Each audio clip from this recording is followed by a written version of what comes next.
ఎవడిచ్చాడు ఆ 2000 కోట్లలో? ఎంత పెట్టావు ప్రైవేట్ బ్యాంకుల్లో? ఒక పక్క హైకోర్టులో కేసేస్తే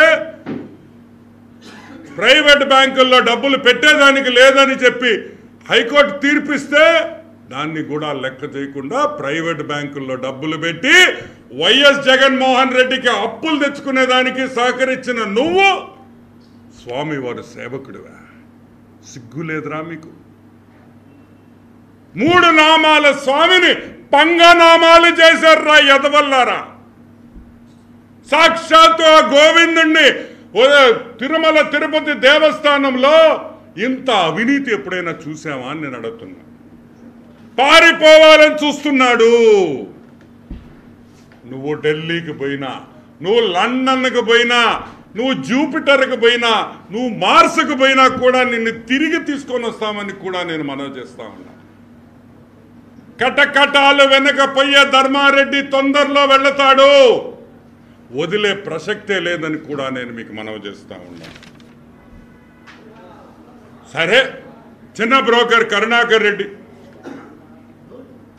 చైర్మన్ ఆఫ్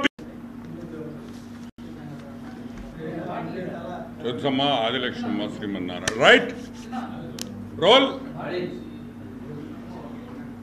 అందరికీ నమస్కారం, వెరీ గుడ్ మార్నింగ్. కరెక్ట్గా ఐ థింక్ 5 రోజులున్నాయి.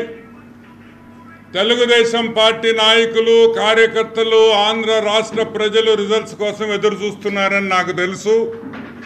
భయపడాల్సిన అవసరం లేదు. చంద్రబాబు అనే నేను మీరు తొందరలో వినబోతున్నారని కూడా మీకు మనవి చేస్తున్నాను. బ్రహ్మాండమైన మెజారిటీతో చంద్రబాబు నాయుడు గారు గెలుస్తున్నారని తెలిసి కొంతమంది అధికారులలో వణుకు పుడుతుంది, భయపడుతున్నారు, పారిపోవాలని చూస్తున్నారు అనే విషయం మీరందరూ గ్రహించాలి.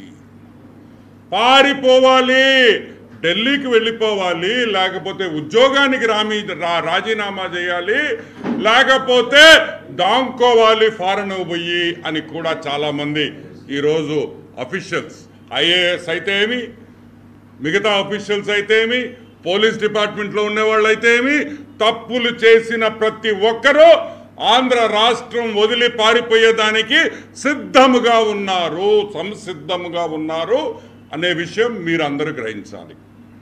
ఈరోజు ఒక ఆఫీసర్ గురించి మాట్లాడతాం. అతను ఆఫీసర్ కాదు, ఒక బ్రోకర్. ఈ బ్రోకర్ తిరుమల తిరుపతి దేవస్థానం టీటీడీలో పెద్ద బ్రోకర్ ధర్మారెడ్డి గురించి మాట్లాడతాం. దాని తర్వాత కింద ఉండే చిన్న బ్రోకర్ కరుణాకర్ రెడ్డి గురించి కూడా మనం మాట్లాడతాం, వీళ్ళిద్దరి గురించి.